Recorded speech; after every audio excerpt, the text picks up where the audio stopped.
خفین یعنی چمڑے کے موزوں پر مسح کے سلسلے میں یہ بات تقریباً سب کو معلوم ہے کہ مقیم کے لیے 1 دن 1 رات کی اجازت ہے، یعنی 24 گھنٹے کی اجازت ہے، اور مسافر کے لیے 3 دن 3 رات یعنی 72 گھنٹوں کی اجازت ہے۔ یہ بات تو تقریباً سب کو معلوم ہے۔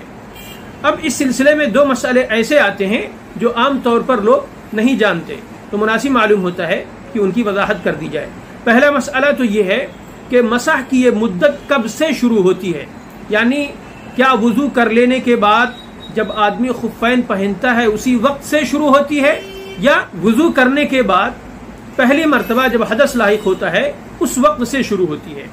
دوسرا مسئلہ یہ ہے کہ اگر مسافر مقیم ہو جائے یا مقیم مسافر ہو جائے تو اس سلسلے میں مسح کی کیا مدت رہے گی۔ یہ 2 مسئلے ہیں جو عام طور پر لوگ نہیں جانتے۔ تو رہی بات پہلے مسئلے کی، تو اس سلسلے میں یہ بات معلوم ہونی چاہیے کہ جب وضو کرنے کے بعد آدمی خفین پہنتا ہے تو اسی وقت سے مسح کی مدت شروع نہیں ہو جاتی، کیونکہ ابھی اس نے مسح کیا ہی نہیں، ابھی تو اس نے وضو کر کے خفین پہنے ہیں، بلکہ مسح کی مدت اس وقت شروع ہوگی جب پہلی مرتبہ حدث لاحق ہوگا۔ مثال کے طور پر ایک شخص آج 1 بجے وضو کرتا ہے، وضو کرنے کے بعد وہ خفین پہنتا ہے، چمڑے کے موزے پہنتا ہے، اور اس کے بعد 3 بجے اس کا وضو ٹوٹتا ہے، وہ استنجا کرتا ہے یا اس کے بدن سے کہیں سے خون نکلتا ہے یا کوئی اور حدث لاحق ہوتا ہے اور اس کا وضو ٹوٹتا ہے، تو اب اس وقت سے مسح کی مدت شروع ہوگی۔ خواہ وہ اسی وقت وضو کرے یا نہ کرے، اس کے مسح کی مدت اب اس وقت سے شروع ہو گئی۔ لہذا اگر وہ مقیم ہے تو کل 3 بجے اس کے مسح کی مدت ختم ہوگی، اور اگر وہ مسافر ہے تو 72 گھنٹے پورے ہونے کے بعد اس کے مسح کی مدت پوری ہوگی۔ اب رہی بات دوسرے مسئلے کی، تو اس سلسلے میں یہ بات معلوم ہونی چاہیے کہ اگر مقیم مسافر ہو جائے تو اس پر مسافر کے احکام نافذ ہوں گے، اور اسی طرح اگر مسافر مقیم ہو جائے تو اس پر مقیم کے احکام نافذ ہوں گے۔ مثال کے طور پر کوئی شخص دلی سے چلا اور وہاں اس نے وضو کیا، وضو کرنے کے بعد اس نے خفین پہنے، اور وہ کانپور، لکھنؤ یا جہاں کا رہنے والا ہے وہ اپنے مقام پر آ گیا، اور 2 دن گزر چکے تھے۔ تو جیسے ہی وہ اپنے گھر پہنچے گا،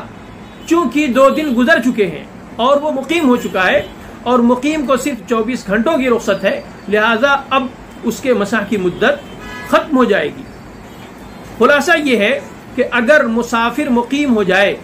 اور اس کے 24 گھنٹے گزر چکے ہیں مسح کی مدت کے، تو اب اس کے مسح کی مدت ختم ہو گئی۔ اس کے برخلاف اگر مقیم مسافر ہو جائے، یعنی اگر مقیم